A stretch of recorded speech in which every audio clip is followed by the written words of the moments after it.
आज के इस वीडियो में हम लोग मेमो राइटिंग के बारे में बात करेंगे। Memo writing communication skill 2 syllabus के अंदर दिया गया है और परीक्षा में ये 5 अंक का फिर से होने वाला है। 5 अंक का ये एग्जाम में पूछा जाएगा। और देखो, इसको लिखना आना चाहिए, लिखने से रिलेटेड संबंधित जानकारी सारी चीजें दी जाएंगी। वीडियो अंत तक देखिएगा। और अगर आप रिवीजन बैच ज्वाइन नहीं किए हुए हैं तो स्क्रीन पर दिख रहे व्हाट्सएप नंबर पे फटाफट से आप मैसेज कर लीजिए और रिवीजन बैच ज्वाइन कर लीजिए। परीक्षा के एक दिन पहले तक वो पूरा बैच चलता रहेगा। अभी भी आपके पास 20 दिन से अधिक का समय है और रिवीजन बैच आप ज्वाइन करके अच्छे अंक ला सकते हैं और सफलता की गारंटी भी रहती है अगर आप डेली क्लासेस लेते हैं तो। चलिए मैं बात करता हूं कि मेमो राइटिंग एक्चुअली होता क्या है और इसे हम कैसे लिखें। देखो, मेमो राइटिंग लिखने से पहले मैं सभी स्टूडेंट्स आपको बता दूं कि पहले ये जानना जरूरी है कि मेमो होता क्या है। अमूमन देखा जाता है आमतौर पर छात्र को पता ही नहीं रहता है कि ये मेमो होता क्या है। तो मैं आपको बता दूं, मेमो का पूरा नाम मेमोरेंडम होता है। इसे मेमोरेंडम या मेमो कहा जाता है। तो सबसे पहले इसके बारे में हम जानते हैं कि यह it is a brief written communication या एक संक्षिप्त लिखित संचार के रूप में इसे जाना जा सकता है, विच इज यूजुअली सर्कुलेटेड, जो कि दिया जाता है, मतलब भेजा जाता है विद इन एन ऑर्गेनाइजेशन, एक संगठन के अंदर। देखिए, ये स्कूल कॉलेज की बात नहीं हो रही है, एक संगठन के अंदर मेमो बार बार लिखा जाता है रूटीन मैटर्स के लिए, डेली की गतिविधियों को जानकारी देने के लिए। देखिए आगे दिया है कि it is written in memo simplified style. इसको लिखने के लिए मेमो लिखने का एक जो स्टाइल होता है सरल तरीके से, उसी तरीके से इसे लिखा जाता है। It doesn't include salutation. इसमें अभिवादन नाम का जो पार्ट होता है, जैसे लेटर राइटिंग लिखते समय मैं आप सभी को बताया हूं, वीडियो आप प्लेलिस्ट जरूर देखिएगा लेटर राइटिंग है कि सैल्यूटेशन अभिवादन, जैसे डियर सर या आप रेस्पेक्टेड मैम वगैरह लिखते हैं उसे सैल्यूटेशन कहते हैं। तो it does not include salutation, इसके अंदर सैल्यूटेशन पार्ट नहीं होता है। किसमें? मेमो में। उसके बाद दिया गया है कि as well as complimentary close, इसमें कंप्लीमेंट्री क्लोज भी नहीं रहता है। कंप्लीमेंट्री क्लोज भी एक लेटर का पार्ट होता है। रिटन कंटेंट्स लिखते समय कंप्लीमेंट्री क्लोज आना चाहिए है। ठीक है, चलिए अब हम आगे देखते हैं कि मेमो जो होते हैं बहुत ही, memos are very straightforward, ये बहुत ही स्पष्ट लिखे जाते हैं, टू द पॉइंट, मतलब कि बिंदुगत एकदम ऐसी जानकारी लिखी जाती है जिसमें घुमा फिरा के बातें नहीं लिखी जाती हैं, सटीक जानकारी देनी होती है। एंड ब्रीफ, ये संक्षेप में भी होता है। Memos are usually written by higher authorities. This is to be noted students, ध्यान दीजिएगा कि ये हमेशा ना हायर अथॉरिटीज द्वारा लिखा जाता है for the purpose of sharing information, मतलब सूचना को मतलब उन तक पहुंचाने के लिए, आदान प्रदान करने के लिए कर्मचारियों के लिए हायर अथॉरिटीज मेमो लिखते हैं। किसके लिए? जूनियर्स के लिए या सबऑर्डिनेट्स के लिए, मतलब कि जो निम्न वर्ग के जो कर्मचारी हैं, आई मीन टू से कि जो कर्मचारी होते हैं उनके अथॉरिटी जो उनसे ऊपर के जो पदभार ग्रहण किए होते हैं वो लिखते हैं। मतलब पद में जो ऊंचे पद पे बैठा होता है वो लिखता है नीचे पद के कर्मचारियों के लिए या लोगों के लिए। आगे देखिए, memo is used generally, memo का प्रयोग किया जाता है इन ऑफिसेस। यहाँ पे देखिए ध्यान से कि ये ऑफिसेस में इसका प्रयोग किया जाता है फॉर रूटीन मैटर्स। किसके लिए? रूटीन मैटर्स के लिए, मतलब नियमित जो मामले होते हैं जो प्रतिदिन मतलब हो सकते हैं इस तरह के, जैसे लाइक ग्रांटिंग ऑफ इंक्रीमेंट्स, जैसे कर्मचारियों को इंक्रीमेंट देना हो, सैलरी बढ़ानी हो तो उसे इंक्रीमेंट बोलते हैं। या कंफर्मेशन ऑफ इन सर्विसेज, किसी की सेवाओं में उसे कंफर्मेशन या कोई पद देना हो, उसे परमानेंट करना हो।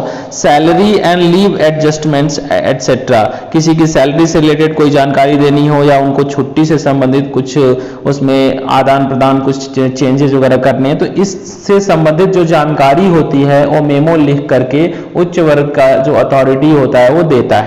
तो मुझे लगता है कि आप लोग मेमो अब समझ गए होंगे। मतलब साधारण तौर पे अगर मैं कहूं तो मेमो क्या होता है, एक ऑर्गेनाइजेशन के अंदर प्रयोग होता है और ये हायर अथॉरिटीज द्वारा लिखा जाता है। ये टू दी पॉइंट होता है, एकदम स्पष्ट और संक्षिप्त में आप लिखते हैं, इधर उधर की बातें नहीं लिखते हैं। इसमें सैल्यूटेशन और कॉम्प्लीमेंट्री क्लोज नामक जो लेटर का पार्ट होता है वो यहाँ पे नहीं रहता है और ये जनरली हायर अथॉरिटी द्वारा लिखा जाता है एक ऑर्गेनाइजेशन के अंदर। चलिए, उम्मीद करता हूं आप मेमो समझ गए होंगे। आगे पहले बात करते हैं कि मेमो एक्चुअली कितने प्रकार के होते हैं। इसका पीडीएफ आपको टेलीग्राम से मिल जाएगा, लिंक मैंने डिस्क्रिप्शन में दे रखा है। पहले टेलीग्राम जरूर ज्वाइन कर लीजिए, गोल्ड क्लासेस के नाम से जो टेलीग्राम का आपका ऐप है, इसमें आप उस चैनल को जरूर सर्च कर लें क्योंकि वहां पे सारे पीडीएफ फ्री में आपको दे दिए जाते हैं। स्टूडेंट्स अगर अभी आप रिवीजन बैच 99 वाला नहीं ज्वाइन किए हुए हैं तो ज्वाइन कर लीजिए, क्योंकि आपको हो सकती है दिक्कत, एग्जाम में ये पहली बार ये होने वाला है और इसका मॉडल पेपर भी मार्केट में अवेलेबल नहीं है। चलिए टाइप्स ऑफ मेमो की बात करते हैं। There are 3 types of memo. Main मतलब मुख्य रूप से 3 तरह के मेमोज होते हैं on the basis of its purpose. इसके उद्देश्यों के आधार पर अगर बात करी जाए तो ये 3 प्रकार के होते हैं। इसको लिखने के उद्देश्य के आधार पर ये 3 तरह के होते हैं। जैसे कि एक मेमो लिखा जाता है डॉक्यूमेंट्री। डॉक्यूमेंट्री का मतलब दस्तावेज से संबंधित फॉर रिकॉर्ड पर्पस, किसी भी संगठन या संस्था के अंदर देखना रिकॉर्ड के लिए, साक्ष्य या प्रमाण के तौर पे कुछ चीजें इकट्ठा करने के लिए भी कुछ लिख करके रखा जाता है, तो रिकॉर्ड पर्पस के लिए भी मेमो की जरूरत पड़ेगी। ये किसी की तारीफ और किसी को मतलब डिमोट वगैरह करने के लिए नहीं प्रयोग किया जाता है। मतलब अगर किसी ने अच्छा काम किया तो उसको तारीफ करने के लिए, अप्रिशिएट करने के लिए मेमो नहीं लिखा जाता है। ये केवल रिकॉर्ड पर्पस के लिए लिखा जाता है, रूटीन मैटर्स को दर्शाते हुए। अगला टाइप आप जो मेमो है उसे कंग्रेचुलेटरी मेमो बोलते हैं। जैसे कि ये बधाई से संबंधित है, किसी को अप्रिसिएशन देने के लिए या अप्रेजल, किसी ने कोई अच्छा काम किया है वर्क प्लेस पे या within an organization, corporation, तो उसको अप्रिशिएट करने के लिए कि that you did well, somebody has done well, तो उसको लिख करके मेमो जो है हायर अथॉरिटीज उसको अप्रिशिएट करते हैं, अप्रेज करते हैं, अप्रेजल देते हैं। ठीक है। डिसिप्लिनरी मेमोज क्या होते हैं उस पर हम बात करेंगे थोड़ा सा। डिसिप्लिनरी मेमोज जो होते हैं संस्था या विद इन ऑर्गेनाइजेशन, संगठन के अंदर ना अनुशासन व्यवस्था बनाए रखने के लिए एक ये लिखा जाता है, इसे डिसिप्लिनरी मेमोज कहते हैं। डिसिप्लिनरी मेमो, अब देखिए स्टूडेंट्स बहुत इंपॉर्टेंट पार्ट मैं डिस्कस करने जा रहा हूं, वो है फॉर्मेट ऑफ मेमो। फॉर्मेट का मतलब कि जब तक फॉर्मेट नहीं जानोगे स्टूडेंट्स ना, फॉर्मेट की मैं बात करूं तो फॉर्मेट पे ही 2 अंक मिलते हैं छात्रों को। अगर आप अच्छे से बॉक्स बना करके सही जगह पे सही चीजों को आप व्यक्त किए हैं ना, तो भी आपका 2 मार्क्स तो यहीं से आ जाता है। 5 नंबर में से 2 नंबर तो मैं आपको बता दूं कि फॉर्मेट में ही रहता है, मतलब कि टोटल 5 में से 2 नंबर आपको फॉर्मेट से मिल जाता है। चलिए देखते हैं, जब भी आप मेमो लिखने की कोशिश करेंगे तो पहले एक लाइन यहां से खींच लीजिएगा, आउटलाइन एक बॉर्डर बना लीजिएगा, ठीक है ना, ये बॉक्स बना लीजिएगा। इसको ध्यान से एकदम पहले ऐसे बनाते हुए आएंगे यहाँ पे, और इधर नीचे वाला पोर्शन अभी क्लोज नहीं करेंगे जब तक मैटर आपका भर ना जाए। कॉपी में देखते हैं स्टूडेंट्स एक छोटा सा बॉक्स बना लेते हैं और उसी में कठिनाई से लिखते हैं। नहीं, बॉक्स पूरा बड़ा बनाइएगा और आपको अच्छे से उसमें, ताकि स्पेस मिल सके लिखने के लिए, पहले ये बॉक्स बनाइएगा और नीचे से उसको अभी क्लोज नहीं करना है। चलिए मैं बताता हूँ आगे करना क्या है। जब आप मेमो लिखना चाहते हैं तो पहले मेमोरेंडम यहाँ कैपिटल लेटर में सेंटर में लिख दीजिएगा। उसके बाद जस्ट नीचे लेफ्ट में आप एकदम यहाँ पर लिख देंगे मेमो नंबर। मेमो नंबर कुछ भी इमेजिन करके आप लिख दीजिएगा, जैसे मान लीजिए संस्था का नाम पीपीजे 035, ऐसे करके वो मेमो नंबर तैयार कर लीजिएगा अपने मन से। 2, ये किसको जा रहा है मेमो, ठीक है ना, क्योंकि हायर अथॉरिटी किसी न किसी को लिखेगा तो उसको किसको जा रहा है, उसका पद नाम, फिर उसका ये सारी चीजें डिटेल यहाँ पे दे देना है किसको जा रहा है। ठीक है। फिर फ्रॉम, कौन इसको जारी कर रहा है, वो लिख देगा अपना डिटेल, अपना पद नाम और एड्रेस वगैरह यहाँ से।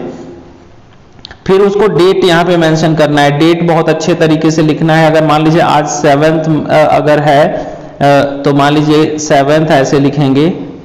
अगर 7th के बाद, अगर मई के बाद अगर मान लीजिए जून है तो जून 2022 ऐसे डेट लिखा जाता है। ये सही तरीका होता है डेट लिखने का। स्टूडेंट्स पता नहीं कौन कौन से तरीके से लिखते हैं, डेट ऐसे लिखिएगा। चलिए आगे बढ़ते हैं। फिर आपको सब्जेक्ट मेंशन करना होगा। सब्जेक्ट किस विषय पर, किस बिंदु पर ये बातें लिखी जा रही तो उसे यहाँ पे मेंशन कर दीजिएगा। कम शब्दों में पूर्ण जानकारी यहाँ पे दे दी जाती है सब्जेक्ट में।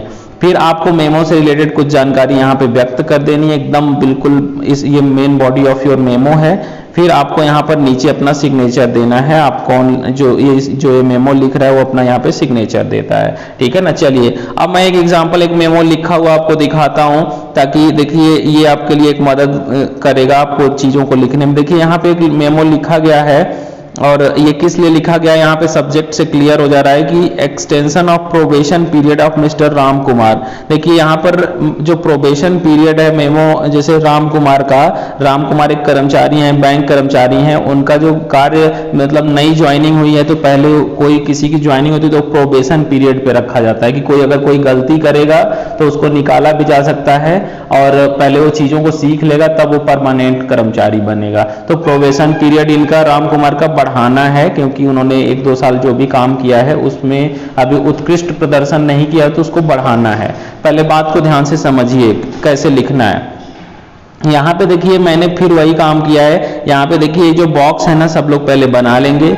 सेंटर में यहाँ पर मेमो लिख दीजिएगा, कैपिटल लेटर में भी लिख सकते हैं, पहला लेटर इसका एम कैपिटल भी हो सकता है, ठीक है। फिर आप यहाँ पर लेफ्ट में मेमो नंबर दर्शाएंगे, मेमो नंबर यहाँ पर लिख दीजिएगा। स्टूडेंट्स बहुत ध्यान से वीडियो को सुना करिए, आप लोग बिल्कुल सीरियसली पढ़ना है, क्योंकि ये सब पता है पूरे यूट्यूब पे कोई इतने अच्छे तरीके से कोई पढ़ाने वाला नहीं है। सब लोग कोर्स बेच रहे हैं कि मतलब एडमिशन करवा लेंगे, पढ़ाएंगे कुछ नहीं, बस किताब का फोटो कॉपी करके इधर उधर से चीजें दे देंगे, है ना। तो ध्यान दीजिएगा कि मेमो मैं ऐसे जो समझा रहा हूँ चीजों को समझिए। उसके बाद मैं आपको बता दूं कि मेमो नंबर लिखने के बाद 2 ये किसको जा रहा है भाई, ब्रांच मैनेजर को जा रहा है। कृष्णा बैंक रजौरी गार्डन दिल्ली, ये उदाहरण के तौर पे देखिए ये एड्रेस हो गया, किसको ये जा रहा है, 2 वाला सेक्शन हो गया। कौन मेमो लिख रहा है, फ्रॉम, यहाँ पे फ्रॉम लगा करके कॉमा लगाना, फिर जनरल मैनेजर मेमो लिख रहा है। ये देखो ब्रांच मैनेजर छोटा कर्मचारी होता है, जनरल मैनेजर उससे बड़ा अथॉरिटी होता है, यानी कि जनरल मैनेजर हायर अथॉरिटी है, हायर अथॉरिटी लिख रहा है मेमो किसको, ब्रांच मैनेजर को। तो यहाँ पे देखो क्या करना है, फिर Krishna bank head quarter Bengaluru, Bangalore के ना। तो चलो अब यहाँ पर थोड़ा सा नीचे आ जाओगे तो डेट दिखेगा आपको। डेट यहाँ पे मैंने बताया ये 2016 लिखा है, पुराना डेट है, तो आप 2022 यहाँ पे लिखेंगे जब आप बनाएंगे तो अपना डिटेल, है ना। अब यहाँ पर सब्जेक्ट मेंशन करेंगे extension of probation period of mister Ram Kumar. ये क्वेश्चन में दिया रहेगा कि राम कुमार है जनरल मैनेजर, ब्रांच मैनेजर, जब ध्यान से पढ़ोगे तो सब कुछ क्वेश्चन में पता चल जाएगा। यहाँ पे कुछ मैटर ऐसे लिखा गया कि मिस्टर राम कुमार जो कि कैशियर हैं, जिन्होंने बैंक को ज्वाइन किया था प्रोबेशनरी बेसिस पे 1 तारीख को, और 1.5 साल के प्रोबेशन पीरियड पे उन्होंने ज्वाइन किया था। उनका जो कार्य करने का जो शैली है, जो आचरण है, वो बहुत ही संतोषजनक नहीं पाया गया है इस कार्य के दौरान, इसलिए उनको जो है कि इनके प्रोबेशन पीरियड को बढ़ाने की अनुमति दी जाती है, और ताकि वो अपना संतोषजनक परिणाम मतलब प्रस्तुत कर सकें। इसलिए दिया इट इज देयरफॉर, इसलिए यह निर्णय लिया गया है कि प्रोबेशन पीरियड राम कुमार का, प्रोबेशनरी जो कैशियर हैं इनका एक्सटेंड किया जाता है, बढ़ाया जाता है 1/11/2017 तक। तो देखिए यहाँ पर आप लोगों को इमेजिन करके सारी कहानी लिख देनी है। फिर देखिए जनरल मैनेजर, कुछ स्टूडेंट्स बहुत ही अच्छा लिख करके मुझे व्हाट्सअप किए हैं, जैसे आयुष कुमार, आप बहुत अच्छा लिख रहे हैं, आयुष यादव। तो जो भी स्टूडेंट्स जो लिख करके मुझे व्हाट्सअप करते हैं, मैं उनका देखता भी हूं कि आप कैसे लिखे हैं और उसमें क्या गलतियां हैं, मैं आपको जरूर रिप्लाई करके बताता हूं।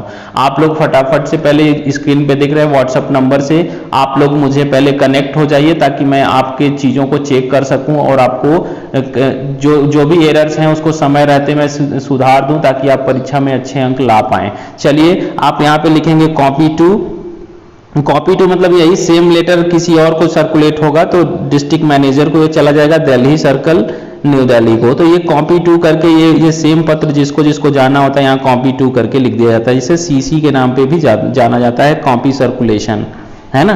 चलिए ठीक है, तो ये रहा आपका मेमो का पूरा कॉन्सेप्ट। उम्मीद करता हूं आपको वीडियो समझ में आया होगा। सभी छात्र बहुत ही ध्यान से चीजों को समझें, परीक्षा के 1 दिन पहले तक आप हमसे जुड़े रहें और हमेशा से जुड़े रहें, क्योंकि अंग्रेजी सीखने के लिए कुछ जानकारी मैं हमेशा देता रहता हूं, और मेरे जो स्टूडेंट्स हैं कहीं ना कहीं से अभी तक काफी सेटिस्फाई रहे हैं। तो चीजों को समझिए, और अगर आप चैनल को सब्सक्राइब नहीं किए तो सब्सक्राइब कर लें, ताकि हम आपको अपने नए वीडियो से आपको मतलब कुछ और जानकारी दे सकें। Definitely I will come back with something new, और मिलते हैं अगले वीडियो में नए कॉन्सेप्ट के साथ। तब तक के लिए आप सभी को अलविदा।